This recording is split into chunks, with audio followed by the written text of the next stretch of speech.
Bud Love is rolling out the cannabis mixer revolution, where the highs are high and the mix is always lit. Next Pitch TV showcases the most innovative equity crowdfunding campaigns for the verdict of the crowd. Introducing Roy Lipski, the founder and CEO of Bud Love. First of all, Roy, thank you very much indeed for coming on to Next Pitch TV, where we like to showcase the most innovative equity crowdfunding campaigns for the verdict of the crowd.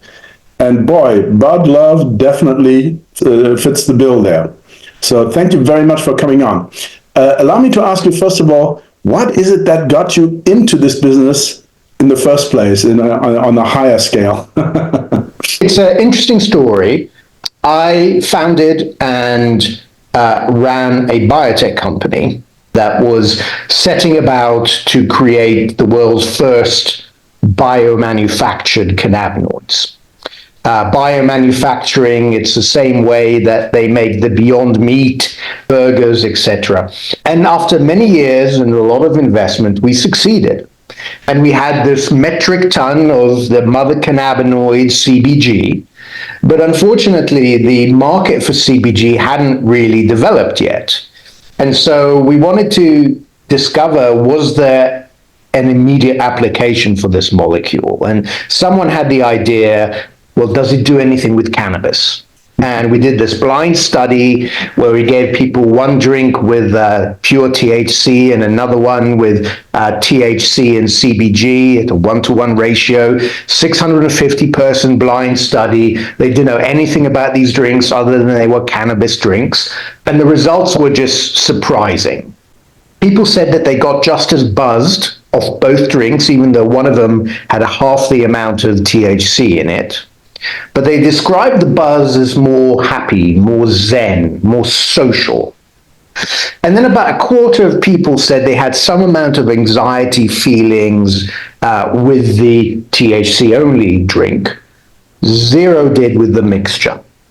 So what we had discovered, and we've patented this now, or applied for a patent, is that CBG actually helps bring out the best qualities from THC, which is the intoxicating cannabinoid in cannabis. And that was really the genesis. We then set about to, well, how could we bring this discovery to the public? And we realized that, most of the cannabis market is people smoking flower. People smoke over 50%. So we had to develop a product that would appeal to and mix with cannabis flower. And that was really what led to Bud Love, which is a quick summary. It looks like cannabis flower. It's ground, it's green. It's actually based on the leaf of an ancient medicinal herb called marshmallow leaf, to which we add a lot of CBG, which is the key ingredient here, as well as terpenes and flavors for taste and effect. We launched our online sales in November last year, and we have grown over the course of the year over 50-fold quarter on quarter. So it's been a great year, great end of the year. You never know in retail how, the post-holiday season's going to go. But for us, December was by far our best month ever. Well, you're clearly starting on a very high note. Yeah, I mean, it's definitely, by the way, you're British, is that, do I see that correctly? That's right. I'm British, but I've been here in the US now for 13 years. And I'm a US national, so this is my home now. Makes every sense. I mean, what is so delightful about this is that you're tapping into a market, and the beauty is that your Bud Love is not in any way, shape, or form, from what I understand anyway, illegal. It doesn't contain THC. Correct. So you're able to tie into this fast-growing market without any limitations, from what I can tell, and that is just absolutely genius. And I mean, like to see. We do most of our sales through Amazon. So you can go and buy Bud Love on Amazon, and that's 2/3 of our online sales. It's perfectly legal. It contains no cannabis, no THC. It won't give you a buzz if you smoke it on its own. But when you mix it with cannabis, that's where the magic happens. And so, as you said, it allows us to sell to and tap and access the cannabis user, which is a huge consumer base here in the US and worldwide, but with a business that's perfectly legal and enjoys all the benefits of being able to advertise online and banking and all those kind of things. No, it's quite funny, actually, if I may relate my own experience there. I was originally intrigued by equity crowdfunding before it became legal. And I've started 12 companies, and my 11th was called NextRx. And when I heard about equity crowdfunding, it's kind of, oh, wow, you can raise funds from the unaccredited crowd. That's pretty amazing. Yes, it may be small amounts, but lots of people, that has a huge benefit. And so I determined that, okay, what would happen if NextRx were one of the first startups on the first day it became legal? Surely that would give us a lot of exposure. And sure enough, we were one of the first days on May 16, 2016. But what did NextRx do? We did software for medical marijuana patient management. So when the escrow bank heard, what did they do? What, cannabis? Oh my God, it didn't matter to them that it was, on the periphery, as it were, not in the direct product. So the campaign was taken down after 2 days, which of course sucked. But we did get front page LA Times coverage. Cannabis crowdfunding campaign goes up in smoke. Not the output we were looking for, but, it just goes to show. And that ultimately is what led me to start Next Pitch, because kind of, damn, this is the right idea, even if it didn't work out for me in that way. I love the idea of early stage startups being able to get funding from the crowd on positive terms. And for us, what we loved about it is that, our customers are real evangelists for the product, Precisely. Changing people's lives. And so we wanted to give our customers an opportunity to participate in, the growth of the business. Yeah, indeed. And that kind of answers my next question, which is, why did you do equity crowdfunding? I guess that is ultimately the reason. Although I'm noticing with amazement, quite frankly, that your campaign is already oversubscribed. Yes. I mean, you're I think 1.9 million, if I see this correctly. That's right. That's just amazing in its own right. Though it does bring up an interesting question. Rather than using a safe note, I see it's a convertible note. Yes. With a 20% discount, but also interest, which is kind of, what? I haven't heard that before. Right.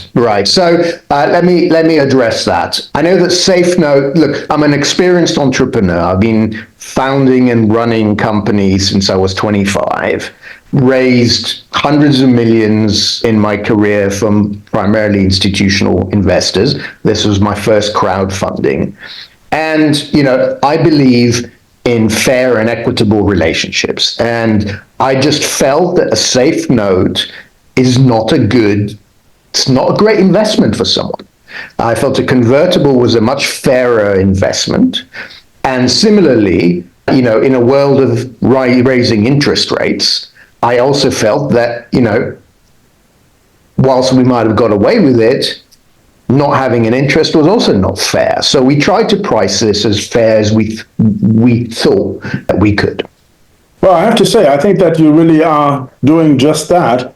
The sad part, to my mind, is that traditionally, as you are probably well aware, the East India Company was the first company in Britain to ever be registered, and God knows they were successful. The reason why I bring it up is that when people invested in the East India Company, it established two things which hadn't existed before. A, the whole idea of a legal entity, as a company I'm talking about, and the other one of limited liability, because kind of like at Lloyd's, at that time, many investors, prior to this, if they invested in something, they had unlimited liability. Yes. But what is really important is that, so why would you invest, even at that time, in 1600, God knows, because you're looking for the dividend, not to, buy it for £1 and sell it for 100 or whatever the hell it is nowadays.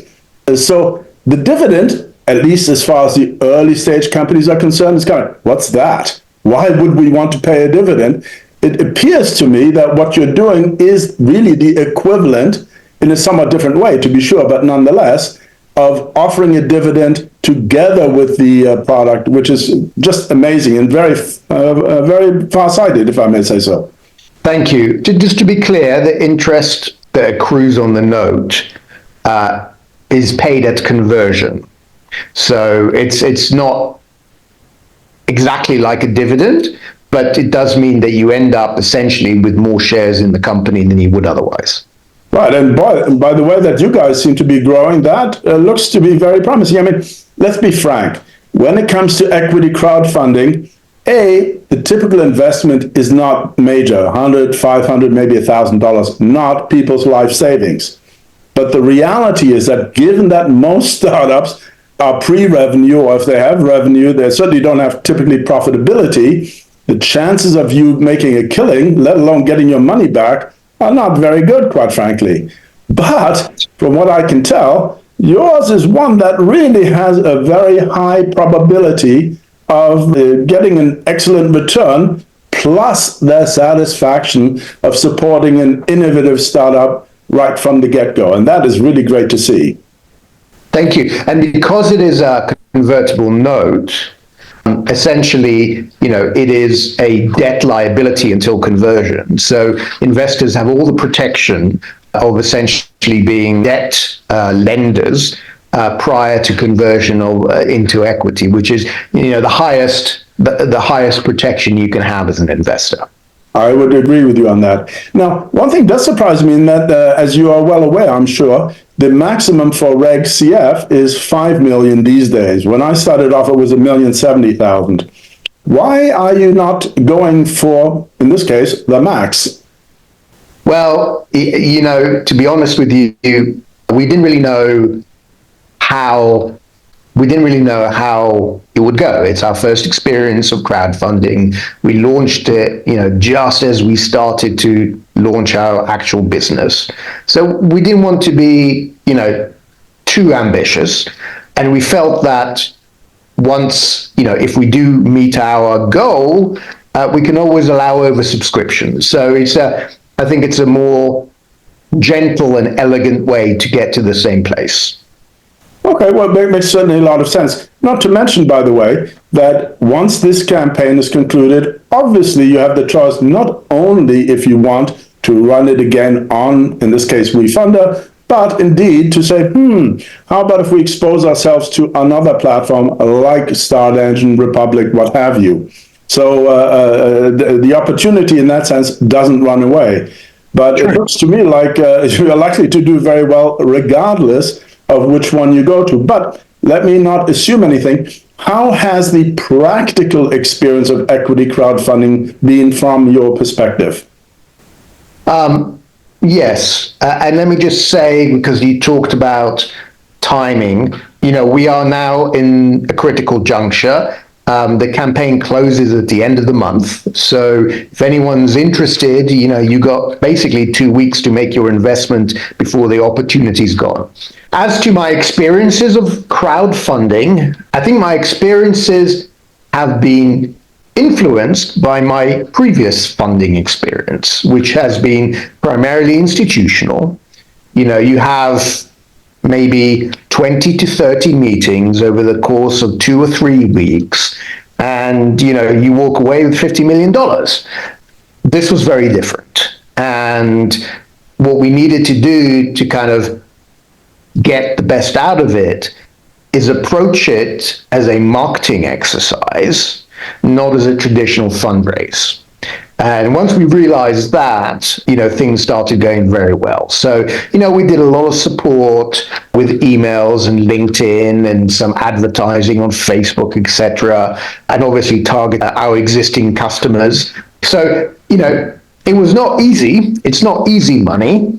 I would say that to anyone that's listening. But it is, for a consumer product company like ours, that is pioneering something new, that to some extent relies on word of mouth, we get double benefits. Not only do we get an investor, we get an evangelist and a marketing rep, and that's incredibly valuable. I couldn't agree with you more. I think it's one of the biggest pros or advantages of equity crowdfunding that the people who invest are indeed likely, if it's a consumer-facing product in this case, to indeed become evangelists. And that's, I wouldn't say it's priceless, but boy, it's valuable. Right. Allow me to ask you a somewhat different direction, something that you may not be aware of yet, but one of the problems from the investor point of view in this industry is that traditionally there were only really two exits. One was for the startup to be acquired, the other one was for them to do an IPO.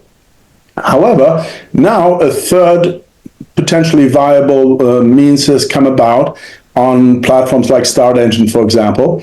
That is that they established a secondary market so that early investors in particular, I suppose, at least potentially can have a liquidity or liquidity, not a liquidity event, but liquidity of their investment if one gets listed. Is that something that might be of interest for you? Yes, of course. Providing secondary market for investors in a private company is incredibly valuable to the investors. I am not too familiar with the details of how this would work, or indeed, what the costs are for transacting on these kind of platforms. But certainly that's something to look at once we close the campaign. Right. I mean, one of the theoretical benefits, since I have not personally done it, is that, from my understanding, we're talking about a pretty plain vanilla market where the platform, from my understanding, makes a percentage, 2-3%, whatever it is, for the transaction either which way. So they don't really care whether you're buying or selling, they're just providing the marketplace. But what I like about it is precisely the fact that there are no brokers involved. There is no market making, to the best of my knowledge, and that sort of distortion is presumably or hopefully out of the picture, which is what makes it really a cool idea, I think. Yeah, I mean, to be a bit cautious here, having a bid and offer is very helpful to creating a market. If you had to essentially barter every time you want to sell or buy shares, so bid offer is kind of a clearing mechanism to try and get buyers and sellers together more efficiently. Now, it's not the only way of doing it, for sure, but it's not. It has got benefits, even if there are costs associated. Well, that's a very good point. Allow me to get back to Budlove briefly, in the sense that I understand that at the moment, the US is your primary market, if I see that correctly. But I suspect it's not going to take you too long to have a very major impact here. Down the road, are you contemplating going into Europe as well, for example, since there increasingly cannabis is getting more legalized in many places? Well, absolutely, yes. And we're very excited about opportunities outside of the US for a number of reasons that I'll mention in a minute. But let's not forget that we are not reliant on legalization. People smoke cannabis and have done for thousands of years, irrespective of the legal framework in which they live. And those people are our customers, whether they're, doing it, quote, illegally in Italy or doing it legally in, I don't know, Malta, they're still potential customers. So our market is much bigger than even the big regulated markets.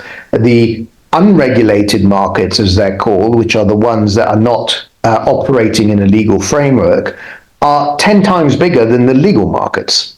Now, the second point, which your viewers may not necessarily be aware of, is that whilst here in the US, smoking cannabis is primarily smoked on its own. But most of the world doesn't do that. So whereas here in the US, we have an educational hurdle to overcome to teach people and convince people to put something in with their cannabis, outside of the US and possibly Canada, most people smoke cannabis with tobacco. That is the most common way of consuming cannabis. 80% of all the pre-rolls sold in Amsterdam contain tobacco. Now, tobacco is not good for you, and awareness of the health risks around tobacco have been growing very steadily. And Bud Love provides a healthier and effective alternative to tobacco. And just to kind of hammer this point home, we actually have a tobacco-flavored Bud Love that tastes of tobacco, smells of tobacco, but has no tobacco and nicotine in it. And so I'm excited for the time when we do kind of branch out of the US, where I think actually, in a way, our hurdle of education for the customer will be much, much lower. Absolutely fantastic. Well, I really want to thank you very much indeed for coming on to Next Pitch. And I wish you continued success with the campaign. We'll go and get this published as soon as possible so that people have a chance to actually still get involved while the campaign is live. Thank you very much indeed. Thank you very much. Bud Love, budlove.com, WeFunder / Bud Love. And any questions, you guys are free to reach out to me. Excellent. Thank you so much. We will certainly do that. Have a wonderful day. You too. Thanks. To know more about the featured campaign, subscribe now to nextpitch.tv.